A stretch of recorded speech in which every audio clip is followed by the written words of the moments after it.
안녕하세요. 시아버지의 광적인 집착 때문에 남편과 헤어진 30대 여성입니다. 제 나이 25살이 되던 해에 아버지가 돌아가셨고 2년 후 어머니도 돌아가셨습니다. 아버지가 폐암이셨는데 어머니께서 그런 아버지를 오랫동안 간병하셨거든요. 그나마 초반에는 집안 형편이 그렇게 나쁘지는 않아서 간병인도 쓰고 했었는데 치료다 뭐다 돈 들어갈 일이 많아지니까 나중엔 상황이 여의치가 않아서 결국엔 어머니께서 고생을 많이 하셨지요. 제가 돕는다고 돕긴 했으나 어머니가 하신 바에 비하면 세 발의 피에 불과했을 테고요. 아무튼 사정이 그렇다 보니 어머니께서는 정작 당신 스스로는 돌보지 못하셨던 모양입니다. 아버지가 돌아가시고 얼마 지나지 않아 어머니도 심상찮은 증세들을 보이셨거든요. 제 고집과 등살에 못 이겨 어머니께서 모처럼 건강검진을 받게 되셨는데 거기서 암 진단을 받게 될 줄은. 저는 어머니 건강을 걱정하면서도 설마 암일 거라곤 상상도 못했기에 저나 어머니나 충격이 무척 컸지요. 어머니께서는 암 진단을 받고 정확히 9개월 만에 세상을 떠나셨습니다. 아버지 때와 달리 제대로 치료도 받지 못하셨어요. 그나마 하나 있던 집을 담보로 대출까지 끌어다 아버지 치료에 쏟아부었던 터라. 게다가 친정부모님은 두 분 다 보육원 출신이셨기에 도움을 요청할 만한 친척도 한 명 없었지요. 저 역시 외동딸이었기 때문에 많은 일들을 혼자 처리해야 했고 이래저래 참으로 서글픈 상황이었네요. 어머니 휴대폰에는 몇 안 되는 지인들의 연락처가 있었고 그분들만 모시고 간단히 장례를 치렀습니다. 마음을 제대로 추스릴 새도 없이 평소와 다름없이 출근을 했습니다. 어려서부터 소심하고 낯을 많이 가리던 저는 원래 주변 사람들한테 아쉬운 소리를 하는 데 있어 익숙하지 않았어요. 그래서인지 어머니가 돌아가셨다는 이야기도 쉽게 꺼낼 수가 없더라고요. 갑자기 자리를 왜 비웠었냐, 얼굴색은 왜 이렇게 안 좋냐는 동료의 걱정에도 그냥 몸이 안 좋아서 그렇다며 둘러대는 게 전부였달까요. 하지만 제 그런 거짓말을 꿰뚫어본 사람이 있었으니 바로 남편이었습니다. 남편은 저에게 자세한 이유를 캐묻는 대신 말없이 어깨를 내어주는 그런 사람이었어요. 어떻게든 절 웃게 해주려고 그런 건지 평소보다 더 과하게 장난도 치고 어떻게든 제 관심과 주목을 끌어보려고 애를 쓰기도 했지요. 그런 남편을 보고 있으면 고맙기도 하고 동시에 짜증이 나기도 하고 그래도 결국에는 그 모든 행동들이 남편 나름대로의 배려였다는 걸 알게 되었고 이후로는 저도 남편에게 마음의 문을 열었네요. 얼마 지나지 않아 저희 둘의 관계는 진지한 사이로 발전하게 되었습니다. 그런 관계가 1년여 정도 지속되었을 때 남편이 먼저 결혼하자는 이야기를 꺼냈고요. 아무래도 제 상황이 상황인지라 어머님 아버님이 저를 싫어하진 않으실지 결혼을 반대하진 않으실지 걱정을 많이 했습니다. 친정부모님 자리에 앉아줄 어른이 없어 제대로 된 상견례도 할 수가 없었으니까요. 하지만 어머님 아버님의 허락 아래 시댁에 찾아가 인사를 드리는 걸로 상견례 자리를 대신했어요. 비록 결국에는 어머님 아버님 때문에 남편과도 헤어지게 되었지만 두 분을 처음 만났을 때만 하더라도 정말로 친절하고 배려심이 넘치는 분들이다 싶었습니다. 제가 불편해할까봐 그러신 건지 뭐 하나 물어보실 때도 매우 신중하게 그리고 조심스럽게 신경을 써주셨고요.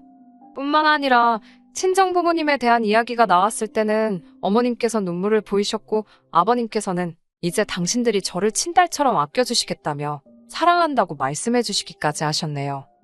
하지만 산 넘어 산이라더니 저희 앞에 놓인 또 다른 문제는 돈이었습니다. 저나 남편이나 각자의 사정으로 모아둔 돈이 많지가 않았거든요. 친정이 없는 상황에서 시댁 도움만을 받자니 그것도 영 내키지가 않았지요. 남편과 한참을 고민하고 상의한 끝에 저희는 반지하 전셋집에서 시작하기로 했습니다. 어차피 남편이나 저나 집에서는 거의 잠만 잘 듯했기에 큰 문제는 없을 거라고 생각했거든요. 반지하에서 딱 2년만 버티자 그 2년 동안 열심히 돈만 모아서 나오자며 다짐을 했네요. 하지만 반지하 생활이 어느 정도 적응이 되어가던 무렵 문제가 생겼습니다. 집을 알아볼 때부터 가장 걱정했던 것 중 하나가 바로 곰팡이와 누수였는데 결국엔 그 두 가지 모두를 겪게 되었거든요. 지은 지 2년도 안 된 건물인데다 새로 도배까지 싹 되어 있었기에 설마 싶었는데 하지만 아니나 다를까 장마가 시작되기가 무섭게 천장 모서리부터 누수가 발생했지요. 곰팡이는 덤으로 따라왔고요. 하지만 그게 끝이 아니었어요. 곰팡이 때문인지 남편의 상태가 급속도로 안 좋아졌거든요. 온몸에 벌건 두드러기가 올라온 데다 집에 있으면 정말 당장이라도 어떻게 되는 거 아닌가 싶을 정도로 심하게 기침을 해대더라니까요.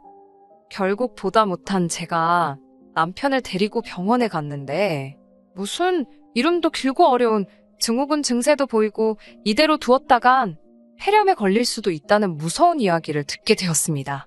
이를 어쩌나 일단은 하루라도 빨리 반지하에서 나와야겠다는 생각뿐이었어요. 집주인에게 연락을 하니 처음엔 저희가 너무 과민 반응하는 거 아니냐며 책임을 피하더라고요.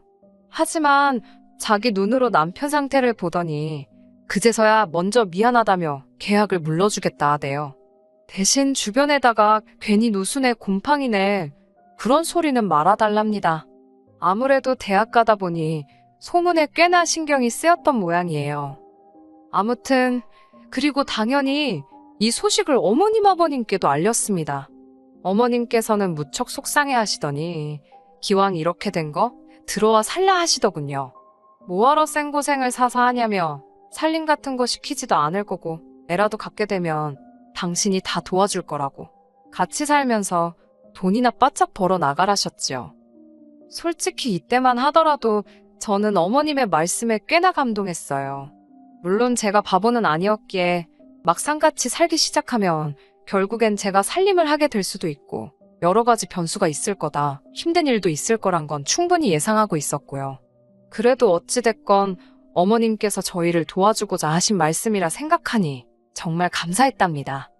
하지만 시댁에 들어가 살기 시작한 직후부터 하루가 멀다하고 스트레스 받는 날의 연속이었네요.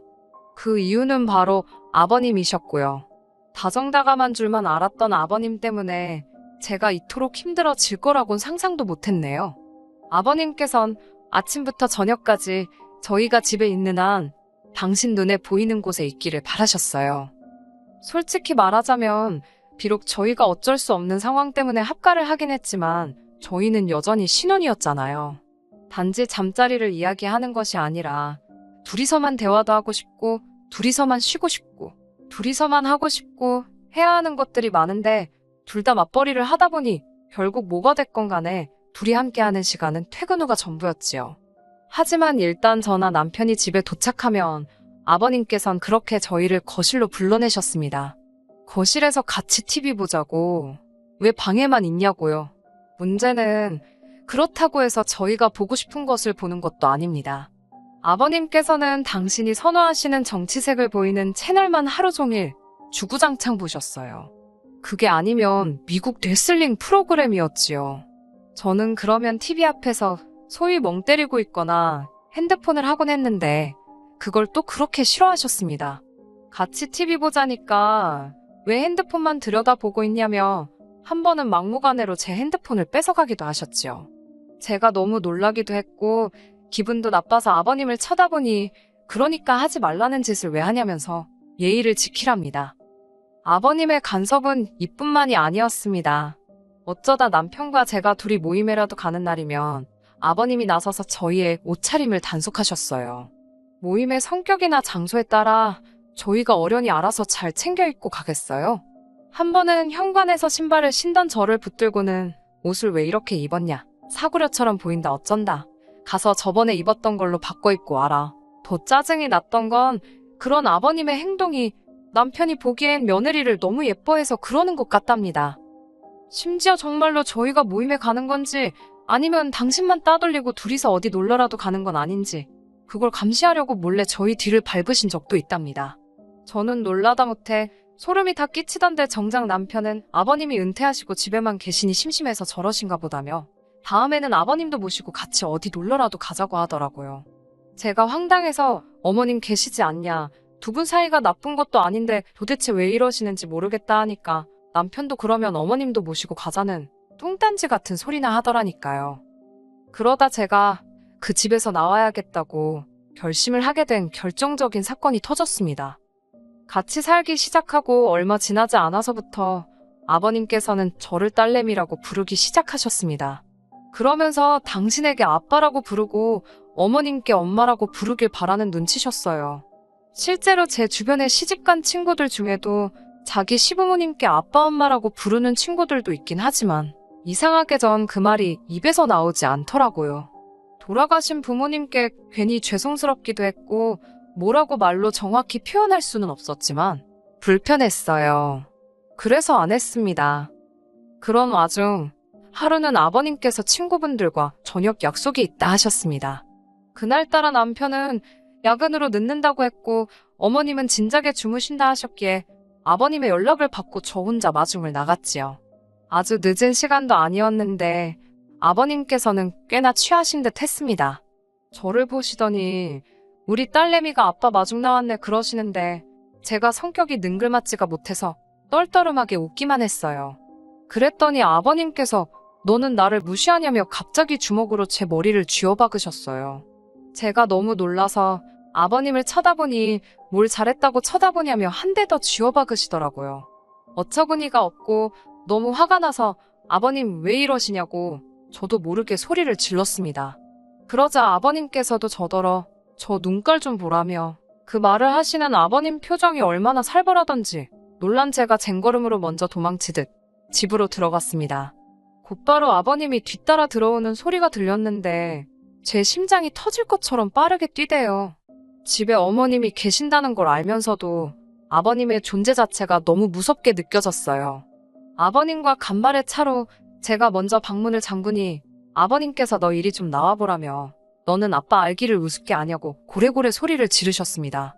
덜덜 떨리는 손으로 남편에게 전화를 거는 그때 아버님의 손안에 어머님이 잠에서 깨셨는지 어머님 목소리가 들렸어요. 어머님께서 이게 다 무슨 일이냐며 방문 너머로 저에게 물으셔서 아버님이 무서워 죽겠다 했습니다.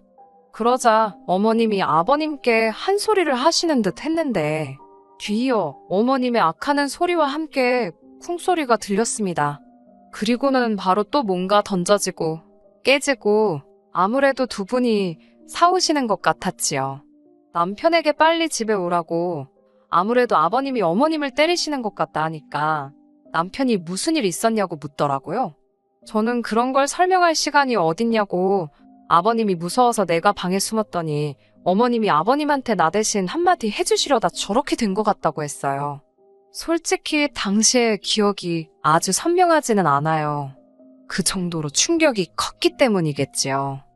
남편이 오려면 좋게 1시간은 걸릴 것 같았고 어머님의 상태가 걱정된 저는 결국 경찰을 불렀습니다. 한 20여 분 지났을 무렵 경찰이 왔고 제가 잽싸게 뛰어나가 현관을 열었어요. 언뜻 둘러본 집안은 말이 아니대요. 어이가 없었던 건 아버님은 그새 세상 모르고 소파에 널브러져 주무시고 계시더라니까요. 한편 경찰이 어머님과 저에게 괜찮냐 물었고 저는 어떻게 된 일인지 다 이야기하려고 했습니다. 하지만 어머님께서 저더러 조용히 하라는 듯 눈치를 주시더니 별일 아니라며 경찰을 돌려보내시대요. 경찰이 돌아가기가 무섭게 남편도 도착을 했습니다. 저는 어머님과 남편에게 아버님께서 내 머리를 2대나 때리셨다. 그리고는 갑자기 비속어를 쓰시며 나에게 겁을 줬다고 좀 전에 있었던 일을 자세히 털어놓았어요. 그런데 제 이야기를 다 들으신 어머님께선 전부 다 제 잘못이랍니다. 아버님께서 딸이 없어서 저랑 친해지고 싶어 하시는데 제가 안 받아주니까 속이 상해 그러시는 거라나요. 아니, 엄연히 며느리와 시아버지의 관계인데 왜 어거지로 부녀 사이 흉내를 내려 하시는 거냐. 나는 너무 불편하다 했습니다. 하지만 남편도 저더러 돌아가신 장인어른한테 미안해서 그러는 거냐며 너무 어렵게 생각하지 말고 마음의 문을 좀 열라대요. 다음날 아침이 되도록 저는 잠을 이룰 수가 없었습니다. 너무나 태어난 어머님의 반응도 충격적이었고 그런 어머님을 조금도 걱정하지 않는 듯한 남편의 태도에도 할 말이 없었어요. 무엇보다도 무조건 제가 잘못했다고 저를 나쁜 사람으로 몰아가는 게 어찌나 야속하던지 그렇게 복잡한 머릿속을 정리하려고 애쓰고 있는 와중에 어머님이 저더러 아버님 해장국을 좀 끓이라셨어요. 그리고 당부하시기를 아버님 일어나시면 무조건 죄송하다 하랍니다. 아침밥상이 다 차려지자 아버님께서 느릿느릿 안방에서 나오셨습니다. 아버님께서는 여전히 노여움이 다 풀어지지 않으셨는지 저를 없는 사람 취급하시더라고요. 그런데 잠깐이었지만 아버님이 저를 무시하시니까 그게 너무 편하고 좋더라고요. 하지만 그 기쁨도 잠시였어요. 아버님께서는 저더러 당신한테 할 말이 없냐입니다. 이번엔 어머님뿐만 아니라 남편까지 저에게 눈치를 주는데 솔직히 뭐라 할 말이 없었어요. 일단 어제 일에 대해선 확실히 사과를 받고 싶었고 아빠라는 소리는 죽었다 깨어나도 하기 싫었으니까요. 그렇다고 아버님과 어제 일에 대해서 시시비비를 가릴 수도 없었으니 차라리 입을 다물고 있는 게 낫겠다 싶었습니다. 그러자 아버님께서는 진짜 괘씸하다며 이렇게 고집이 센 줄 몰랐다 하시더니 식사하시던 밥수저로 제 머리를 또 때리시는 거예요. 정말 머리가 띵하고 눈물이 다 찔끔 나오더라니까요. 제가 정말 왜 이러시냐니까 내가 뭘 어쨌냐며 말 안 듣는 자식 부모가 한 대 때릴 수도 있지 그러시더니 또 들고 계시던 수저로 2대를 연달아 때리셨습니다. 그렇게 얼떨결에 3대를 맞고 나니까 기분 진짜 더럽더라고요. 아프고 그런 게 문제가 아니라 너무 수치스러웠습니다. 저는 아버님께 적당히 좀 하시라고 소리를 꽥 질렀습니다. 아버님이 무슨 자격으로 저를 때리시냐고 지금부터 제 털끝 하나라도 건드리시면 폭행으로 신고할 거라 했지요. 그러자 남편이란 사람이 한다는 소리가 저더러 적당히 좀 하랍니다. 왜 주는 사랑을 받지를 못하냐면서 다른 집 며느리들은 시부모한테 사랑받고 싶어 안달이라는데 저는 뭐가 그렇게 불만이냐고요. 제가 남편에게 이게 무슨 사랑이냐고 따졌습니다. 당신 뜻대로 안 되면 쥐어받고 수저로 때리고 이게 상식적으로 말이 되냐고요. 그러자 남편이 한다는 소리가 어른이 좀 그럴 수도 있는 거 아니냐는데 돌아가신 부모님 생각이 절실하더군요. 만약 한 분이라도 살아계셨다면 제가 이런 수모를 겪지는 않았을 거란 생각에 제가 벅차오르는 눈물을 삼키느라 아무 말도 안 하고 있으니 어머님 아버님 그리고 남편까지 죄다 제가 할 말이 없어서 그러는 줄 알았나 봅니다. 아버님께서 마지막이다 생각하고 한 번 더 저를 용서해 주시겠다며 아빠한테 와서 안겨보라는데 진짜 쌍욕을 해드리고 싶더라고요. 제가 됐다고 이 집은 쌍놈의 집구석이라 며느리랑 딸이랑 구분도 못하고 뻑하면 마누라고 며느리고 상관없이 손찌검이나 해대는가 보다고 상종을 못하겠다 했습니다. 남편에게도 그놈의 아파트 한번 살아보겠다고 혼인신고도 못해서 그렇게 서글프더니 지금은 다행이다 싶다고 써붙였어요. 그리고 다시 아버님께 마지막이다 생각하고 한 번 더 기회를 드리겠다고 제 머리 때리신 거 사과하시라 했습니다. 아버님께서는 저더러 이리 오라고 아주 머리털을 다 뽑아 놓으시겠다며 오히려 역성을 내시더군요. 저는 그대로 대충 중요한 집만 챙겨 시댁에서 나왔습니다. 어머님께서 그러고 나가면 다시 못 들어온다고 하시길래 걱정 마시라 했어요. 남편도 그제서야 아버님이 억지 쓰시는 건 자기도 알지만 다 늙은 양반 괜히 기분 상하게 할 필요가 뭐 있냐고 적당히 맞춰드리면서 살잡니다. 그러다 어머님 아버님 2분 다 돌아가시면 이 재산 다 자기가 받을 거고 그러면 제 거나 마찬가지라나요. 자식 새끼라곤 지 하나뿐인데 그런 인간이 부모님 돌아가실 날만 기다리는 모양새라니. 면전에다 대고 네 부모도 참 딱하다고 한마디 해주고 이후로 칼같이 연락 끊었습니다. 하늘에 계신 부모님께서 이런 저를 보시면 자랑스러워하지는 않으시더라도 잘했다 한마디는 해주시겠지요? 이제는 아무렇지 않은 듯 사연을 적어보냅니다만 솔직히 지금 이 순간 부모님이 너무 보고 싶네요. 어쨌든 이제 다시 새로운 시작이다 생각하고 씩씩하게 살아보겠습니다. 끝까지 들어주셔서 감사합니다. 오늘의 사연은 여기까지입니다. 구독과 좋아요, 알람 설정 부탁드리고 더 좋은 사연으로 다시 찾아뵙겠습니다. 감사합니다.